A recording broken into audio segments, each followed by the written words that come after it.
Welcome to Wine Road, the wine, when, and where of Northern Sonoma County. I'm your host, Marcy Gordon, with Beth, Costa, Executive Director of the Wine Road. Thanks to Ron Rubin, we're able to keep our podcast rolling along. The financial support of River Road Family Vineyards and Winery allows us to keep recording, keep sipping wine, and keep sharing stories with our listeners. Check out their website at riverroadvineyards.com and explore their Chardonnay, as well as a finely crafted Pinot Noir from the Russian River Valley. That's riverroadvineyards.com. And hey, thanks, Ron, for allowing us to make this show happen. Welcome to episode 241. Today our guest is Jamie Peterson, and he is the second-generation winemaker at Peterson Winery. Welcome, Jamie. Hi, thank you for having me. Glad to be here. I'm so glad you're here, too, because you you brought the wine. make me some of my favorite wines. Oh, thanks. So what is it that we have in our glass here today? I brought what I call my desert island wine. We make a big range, but the Zinfandel from our Bradford Mountain Vineyard is what I brought, the 2020 vintage we just released a few months ago. Wow. And we make half a dozen different Zins from the valley, but this is our state vineyard where my dad has his house and about 15 acres. So it's my favorite, and if I had to pick one, which everyone asks, it's what I brought. That's great. A special wine. That plot of land and where this is grown, it's very storied. You know, there's a lot of history to that area. And I always like this wine. This has a little Petite Syrah in it, and I like that. I like my Zin with a little bit of Petite Syrah. A little petite can go a long way. Zin can sometimes lack the mid-palate. You know, it's a super fruity and spicy, but a little petite to give it that mid-length is a normal thing. So we grow it on the same part of the vineyard and then blend it later. So Bradford Mountain right there in Dry Creek Valley. On the western side, it's the biggest lump along the range. The big lump. And now it has the unfortunate, the 2020, actually, there was the, fires down across the hills. And then, so we've dodged a couple bullets with that. But the vines were fine and the grapes were fine. And this wine is fine. Amazing. This is delicious. Yeah. This is a good start to the day. Yeah, this is beautiful. And we were talking before, like I have all my Peterson wines. I like to line them up and just look at them because I don't let anyone touch them.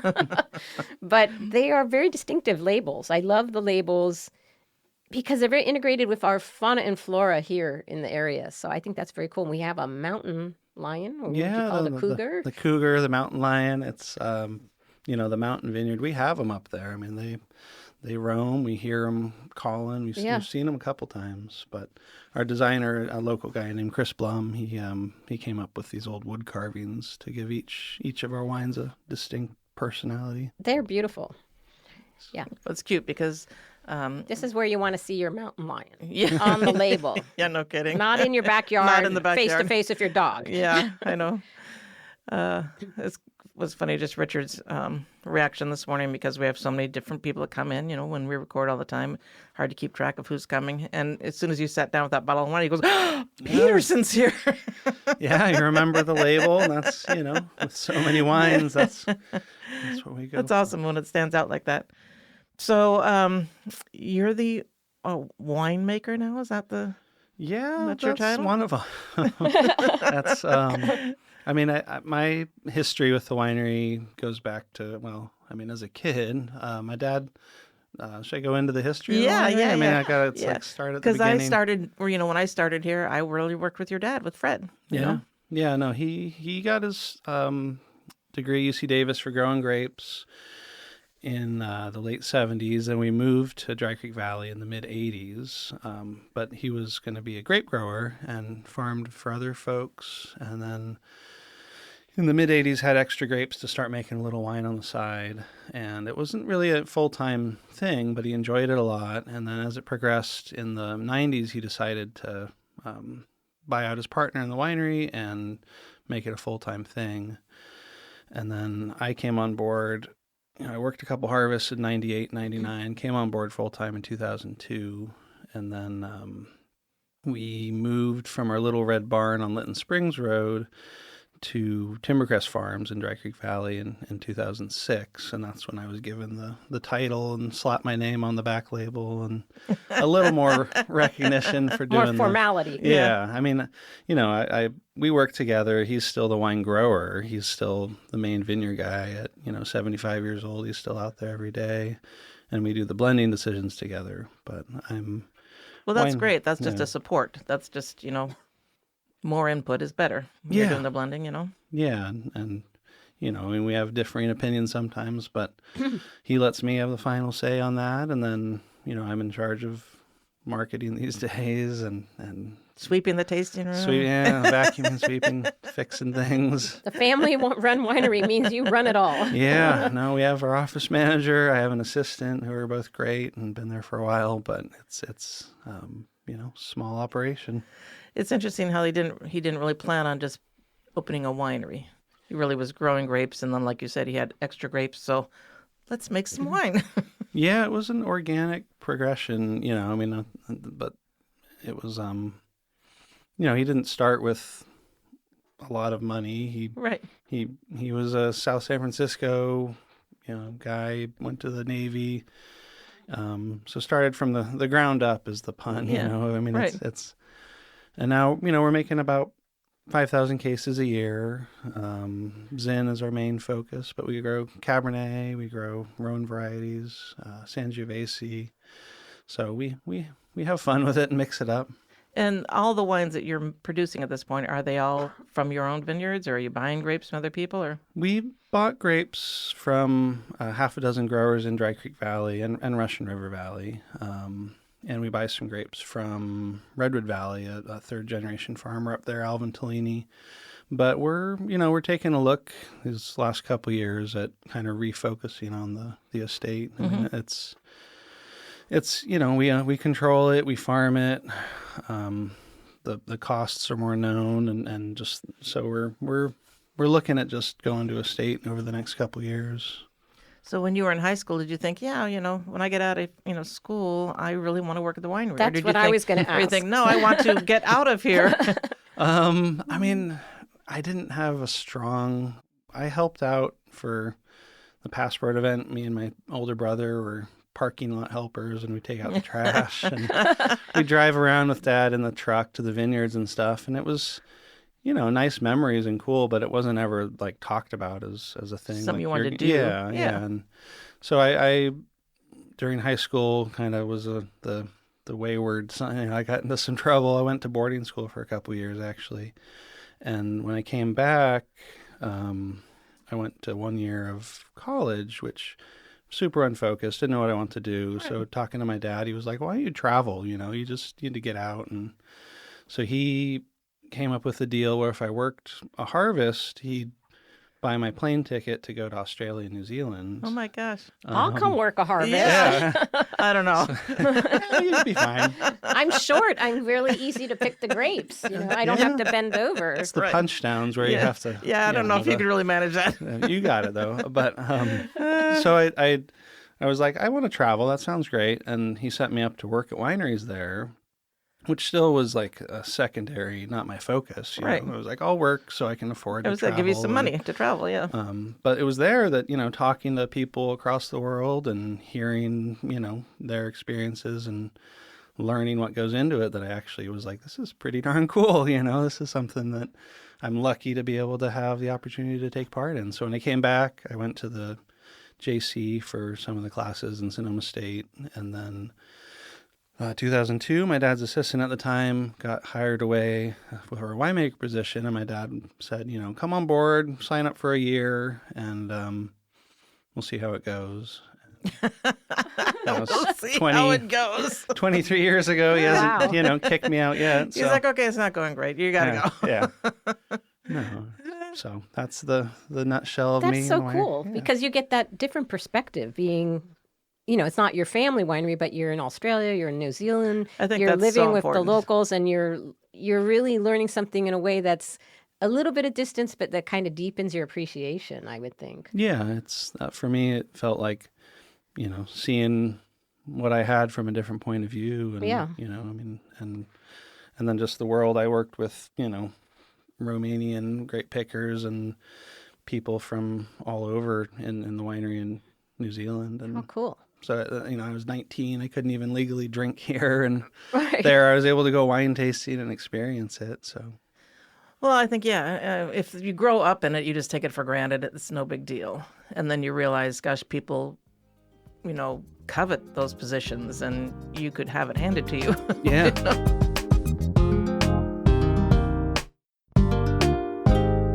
So, working at the winery, do you lean towards really loving being in the vineyards, or do you like really being in the winery and the winemaking part of it? Well, it's a, balance of what I love versus what I have to do.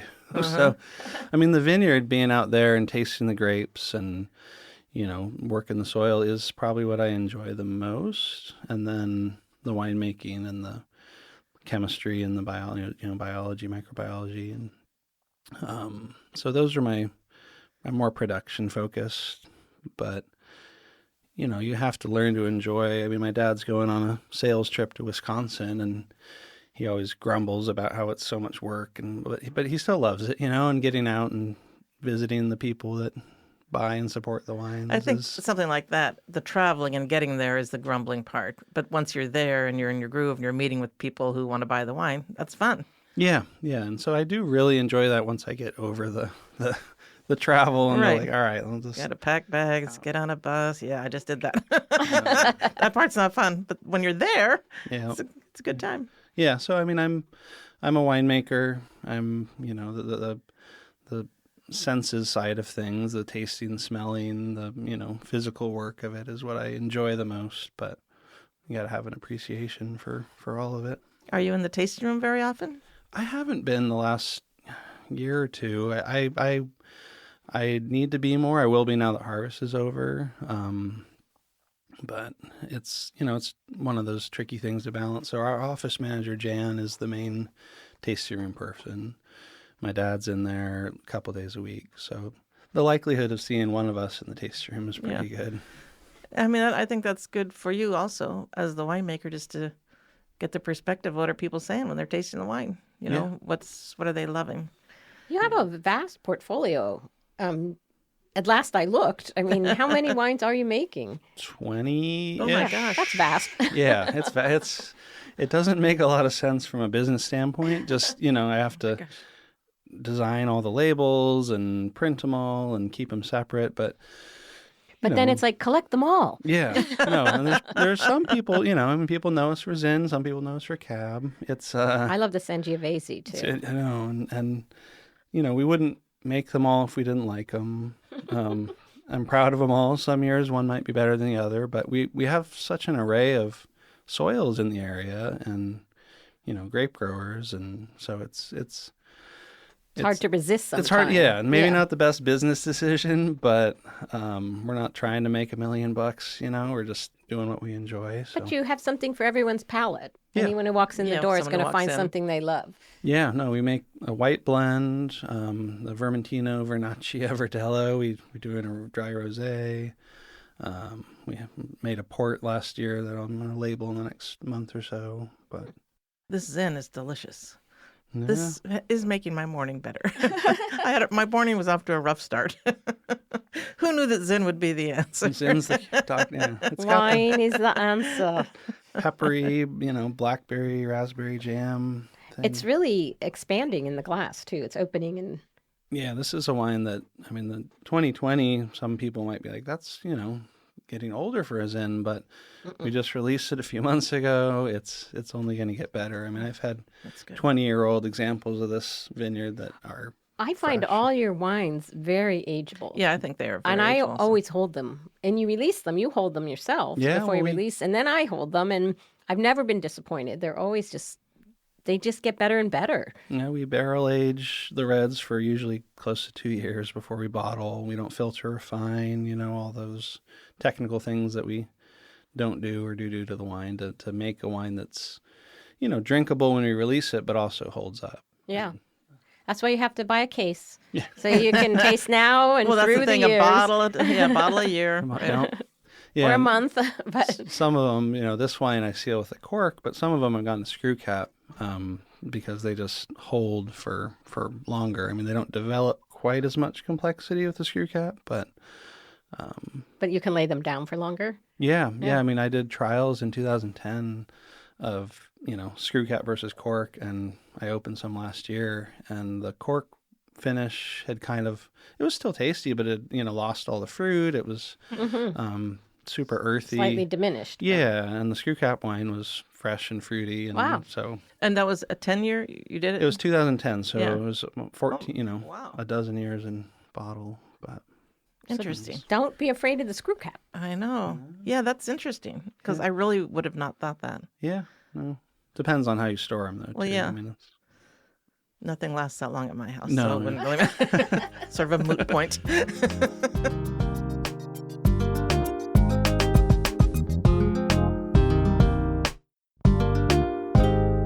So are you open every day now, or what are your schedules? What's your hours? We're open every day, but we're only fully staffed on Fridays and Saturdays. So we're by appointment Sunday, and then during the week, it's best to call ahead. We're if I'm bottling and Jan is processing wine club shipments, it might be hard, but we put the sign out Friday and Saturday. Yeah, we put the sign out. But that's a great stop for people who are visiting. You can come visit Peterson and then just walk around the perimeter there. You've got Papa Pietro Perry, you've got Amphora, you have Kokomo, you have Optima. Who am I forgetting? That's it. That's it for the open. Yeah, and then there's the guys who make barbecue sauce in the back, so you can smell it. But yeah, and that's fun. But it's that is a perfect stop. Bring a really picnic, good stop. and you are set. You've got every wine you could possibly want. Lots of winery dogs. Yeah, lots of dogs. All the dogs are so cool. There's a dog there. everywhere. Yeah.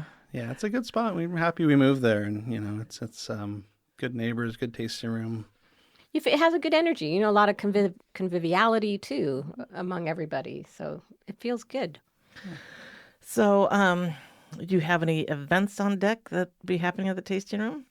We're doing a couple. We're doing the wine trail event here. Oh yeah, that's this weekend. Yeah, the holiday wine trail and market. Yeah. And my dad signed up a few of our friends who are crafters. So we have an assortment of crafts and Oh, great.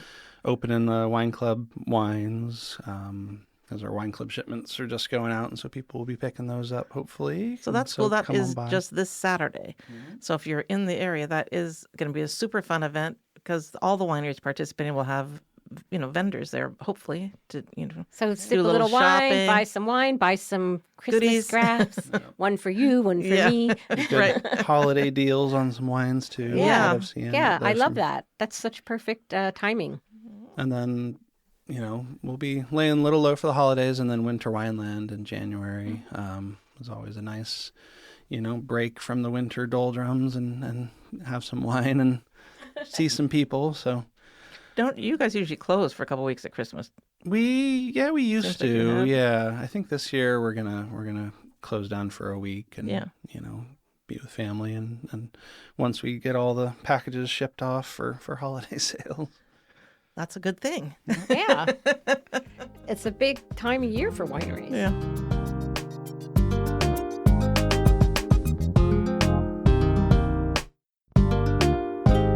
So, if you have guests or friends or family coming to the area, besides wine tasting, what are some things that you think people should kind of check out, or what do you like to do on your time off? I'm a going to the coast and going on hikes, the beach, or making stops, Duncan's Mills, some of the fun little towns, Occidental, and just I also go to thrift stores and antique stores in the area. I'm only 43, but I like the old people hobbies of. I like thrifting. I love that.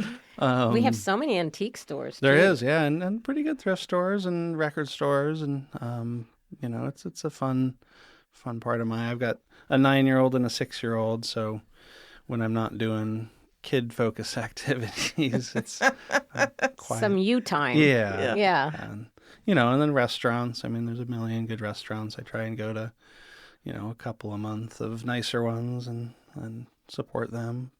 Do you have your wines in many restaurants locally? Half a dozen. I mean, Spinster Sisters in Santa Rosa. I love I haven't Spinster been there in a while. Sisters. Yeah. Yeah, and it changes. The local restaurants always trying to rotate what they have. Yes, that's the thing. Lo and behold, in Healdsburg, and I got to get to Diavola and bug those guys again. But Your wines are so perfect for what they make at Yeah, for Diavola. Diavola, I mean, it it's fits just right in. ready-made. Exactly. Oh yeah. No, when they opened, I made keg wine for them and had it on tap. Cool. But no, I mean it's the restaurants need our support now, so I'm trying to make that a priority. Everybody needs support. Yeah. But you can support the wineries when you go to the restaurants and order the local wines, so it's a great way. All in one. So you have a 9-year-old and a 6-year-old. So are you going to try to convince one of them to step into your shoes? We'll see. And Do they hang out now at all during harvest? They love harvest. Yeah, Yeah. they always ask me to bring home grape juice, and then Oh, that's cute.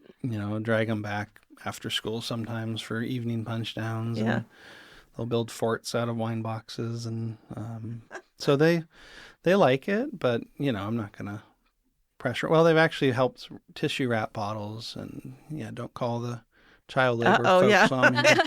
The price is right. They like it. They think it's cool and fun. So Right. that's all I'm. Well, that's the first That's what it should step. be. Make I mean, it if it's cool and drudgery, fun. then they never want to do Yeah. it. But if it's cool and fun, yeah. It's cool and fun, and then it just develops from there. But they probably need to leave Oh yeah. and come back. That seems to be the theme. Yeah, that's usually what we hear. People Yeah. weren't interested, but when you leave, you realize what you had. Yeah, Charlotte asked me if she could draw a wine label for us. She likes to draw, so that was. It's like maybe we'll talk about that. Yeah, Do maybe for the grape special- juice. Yeah. Maybe for just the grape juice. Yeah. Do that. That would be cool. Okay. One could be the winemaker, one could be the designer. Yeah. I Yeah. mean, my sister worked with us for a number of years, and she moved up to Washington a few years ago, but she keeps promising or threatening to come back. That's funny.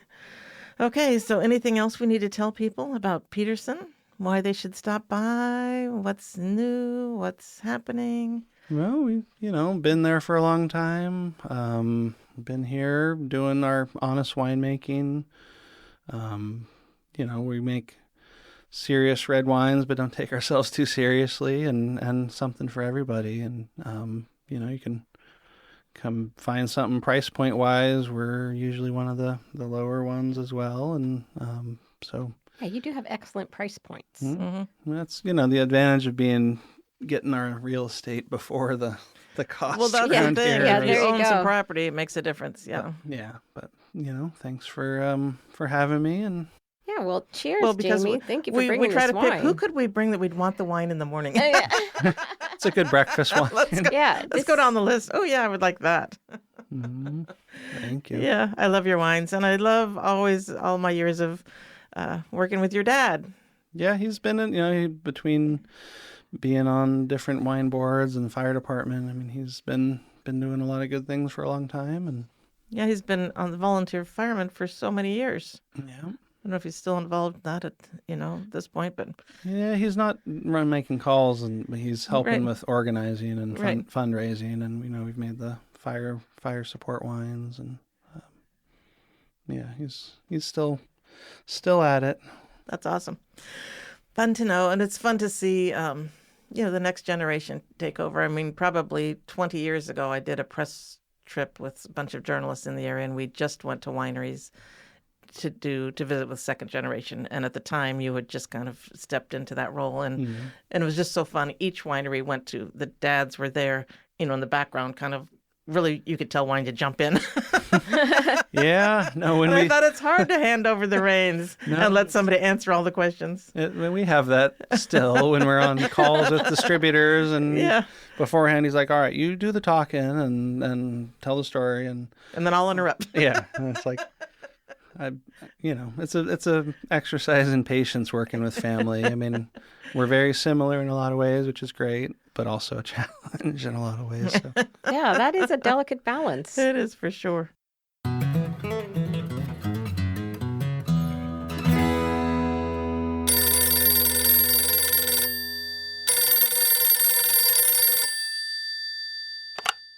Hello.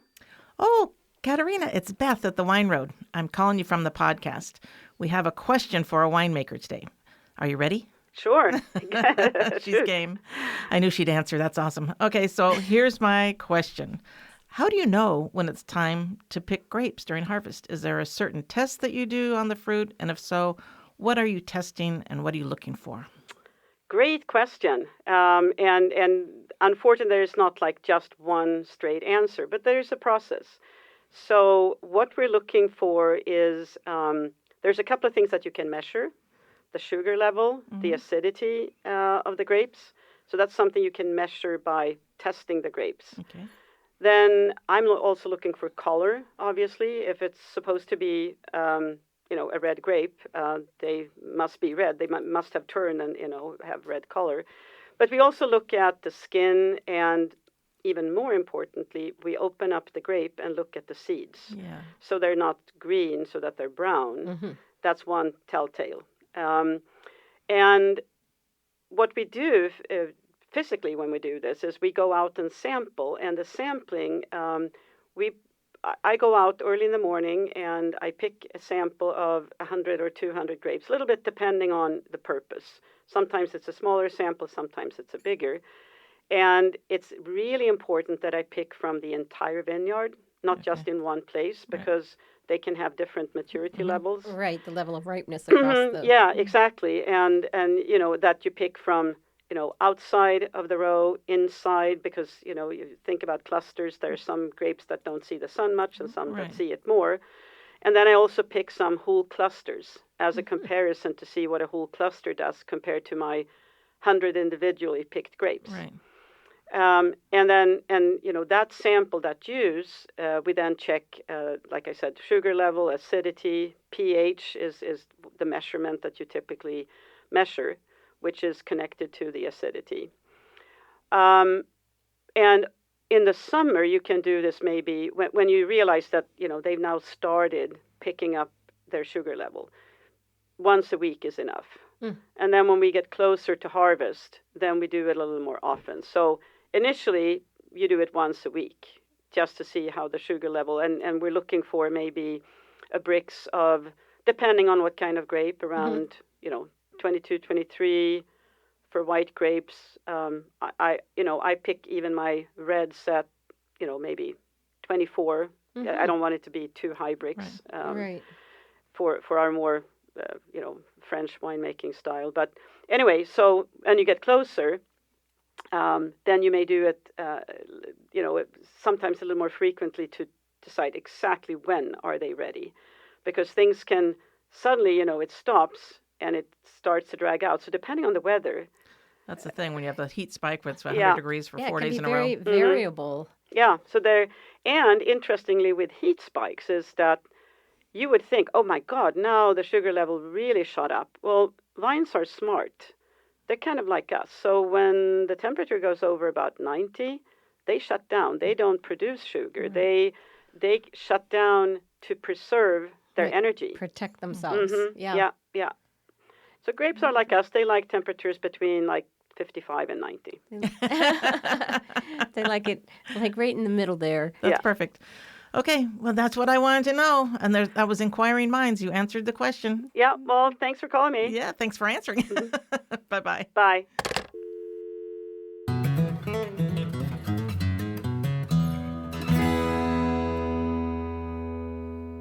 Okay, well, as usual, I do have a few more things that I need to talk about. Can I do that?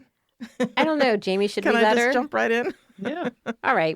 Jamie's here and he's Jamie's being generous. So sweet. He's like, go ahead, Beth. I would say no, but he says yes. Okay, so I do just want to mention that if you really love the Wine Road and you want to help us continue to showcase Northern Sonoma County and keep hosting our great events, then you could check out the auction that we have online. You could get some friends together and plan a little Wine Road adventure. We have some really amazing packages that include winery guest houses, and some are only sleep 2, some sleep 6, so you might want to get some friends together and you plan a trip for any time in 2026. It's super cool. I mean, we have some really nice packages. So check that out. The details are on the homepage of wineroad.com. And then I also want to say hello to Paula C. from North Carolina, who sent Marcy and I the greatest email. It was super cool. She is a listener to the podcast, and she just let us know all the different places she visited. And some of them are places that we had talked about, but I personally have never even been to yet. No, that was a great note policy. Yeah. We made my day for Yeah, sure. it was really nice. Super nice. Paula's listening. I hope so. Yeah. I hope so. That's why we do it, to make your trip better. Yeah, that's the idea. And then like Richard here in the sound studio, he always hears places that he wants to check out. And I always hear about the places Marcy goes to. So it's cool. She went to the Barlow. Yeah. She went to a couple places that I she went to a bunch of places. That was great. And then I also want to give a little shout out to Valina E. from Santa Ana, and Karen B. from Allentown, Pennsylvania, and Kenneth L. from Allertown in Massachusetts, and Priscilla M. from San Rafael, because those are our 4 newest Wine Road ambassadors. Go on to wineroad.com and you'll find a link for Wine Road ambassadors, and there's a little video and a study guide that just tells you how the Wine Road was formed and what we do, and a little history of Sonoma County, and it gives you lots of insights on what Sonoma County tourism has to offer. So if you want to learn about the Wine Road and plan a trip here, become an ambassador. It's really cool. And then you get a cool pin. You get this super cool pin that we'll mail to you. So that's it, Wine Road ambassador, and thanks for the 4 new ones. The 4 newest ones. Forest new ones. Forest new ones. That's probably the Zinfandel for breakfast. That's the Zinfandel Not talking. a good plan. But anyway, we have almost 500 ambassadors from all over the country. That's amazing. It's super cool. I love it. And let's see. I think that's it. I guess we already talked about the holiday wine trail that's coming up in a couple of days. And then Jamie mentioned Winter Wineland. Tickets are on sale for that. It's January 17th and 18th. I think that's it. I think I have one more thing. Oh. That's it. Just going to go out and cut down my tree.